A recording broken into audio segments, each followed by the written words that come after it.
Terima kasih Anda masih bersama kami. Pemirsa, kita akan lanjutkan perbincangan. Pak Tito, seberapa besar BEI bisa menampung dana dari tax amnesty ini? Kita coba berpikir optimistis lah. Baik, fakta kita beda data ya. Saat ini dengan transaksi sekitar 6 triliun per hari, velocity itu transaksi dibagikan market cap baru 21%. Ya. Singapura 39%. Thailand 70%, Cina 400%, lupain. Artinya kalau kita bisa 40% saja, maka transaksi 12 triliun per hari dengan barang yang sama yang ada sekarang, pasar bisa menyerap. Kalau 6 triliun tambahan per hari, sebulannya itu udah kalikannya 24. Itu sekitar 144 triliun per hari. Itu per bulan kita siap, pasar modal siap. Real cash kalau masuk real cash, target real cashnya kan 1.000 triliun kira-kira. Yeah. Yang kedua, belum lagi ini membuat orang akan men-speed up perusahaan-perusahaan yang memang dia udah punya untuk menambah modal. Karena orang pengen gini, dia tambah modalnya, dia masukin perusahaan dia sendiri, akan bergerak ini. Pasar modal siap, instrumennya ada.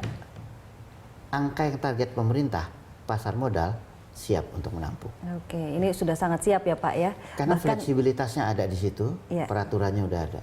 Bahkan punya target akan menjadi bursa terbaik di ASEAN pada 2020. Nah, ini gimana strateginya untuk bisa sampai ke sana? Kita malu nggak terbesar.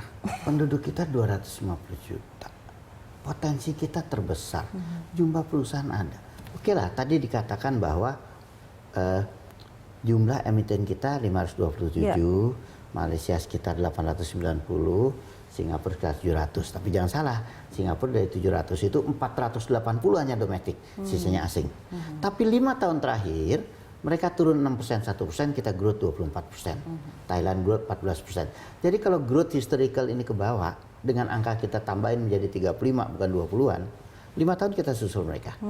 Jika historical growth ini terus, theoretically, ya dengan segala hormat ya, perusahaan apa lagi yang listed misal di negara tetangga Singapura, kita itu BUMN aja masih ada 100 lebih yang belum listed.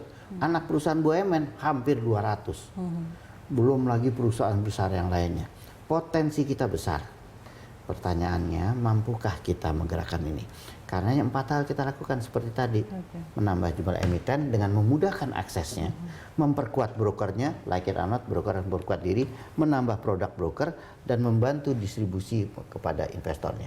Sementara bursanya sendiri harus punya reputasi, karenanya direktur pengawasan saya sangat keras sekarang. Ya kadang-kadang kayak bilang, Pak kok main suspend aja, orang harus punya wibawa. Kalau orang kita investasi di Argentina 24 jam terbang dari sini, dia dengar bursanya suka main mata, nggak mau kan kita investasi di sana. Kepercayaan terhadap bursa juga harus ditingkatkan. 4 hal yang ditingkatkan, saya percaya bursa kita bisa menjadi terbesar di ASEAN di tahun 2020. Oke, amin Pak. Pak, ini untuk menjaring investor, kan sosialisasi sudah banyak ya Pak ya, termasuk juga ada pusat informasi GoPublic dan juga bahkan ke kampus-kampus. Apakah ini efektif untuk menjaring investor-investor muda? Alhamdulillah lumayan, kita mendekati 500.000, dari tadi hanya 420. Tapi yang satu hal yang sekarang sedang di-develop OJK, kita hanya punya 2.660 wakil perantara pedagang efek broker. Dan itu nggak cukup, karena ujiannya susah. OJK sudah mengeluarkan agen pemasar. Nah buat Bapak Ibu teman-teman yang menonton, agen pemasar ini ujiannya lebih simpel daripada WPPE. Kita akan lakukan online ke seluruh Indonesia. Sehingga dengan menjadi agen pemasar saja sudah bisa berkarir di bursa efek, di pasar modal. Kita targetnya memproduksi 7.500 dalam 3 tahun orang. Nah ini menambah distribusi. Di semester kedua tahun 2016 dulu deh Pak, sebelum kita melangkah jauh-jauh, kira-kira apa saja tantangan atau hambatan yang akan dihadapi oleh BEI? Ada hiccup-hiccup lain nggak? Secara teori, secara makro hanya satu yang paling besar. Bagaimana caranya kita dapat triple B dari S&P. Itu membuat international investor yang melihat negara masih menunda karena kita dianggap tidak investment grade. Itu yang paling besar. Yang lain adalah kerja keras dari kita. Insya Allah kalau kita stakeholder, kita emiten broker bisa bekerjasama dengan support OJK, insya Allah yang lain tercapai. Tapi handicap paling utama adalah bagaimana caranya kita bisa dapatkan triple B dari S&P. Bapak optimistis kita bisa dapat itu? Insya Allah dengan tax amnesty, kita bersama karena ini membuat balance sheet kita bagus, liquidity kita baik, interest turun, investasi naik, dan currency menguat. Baik, mudah-mudahan itu yang terjadi ya Pak. Amin. Ya, dan kinerja BEI juga akan terus membaik sehingga menjadi bursa terbaik di ASEAN 2020 nanti. Pak Tito, terima kasih banyak atas kehadirannya. Sukses selalu untuk Anda.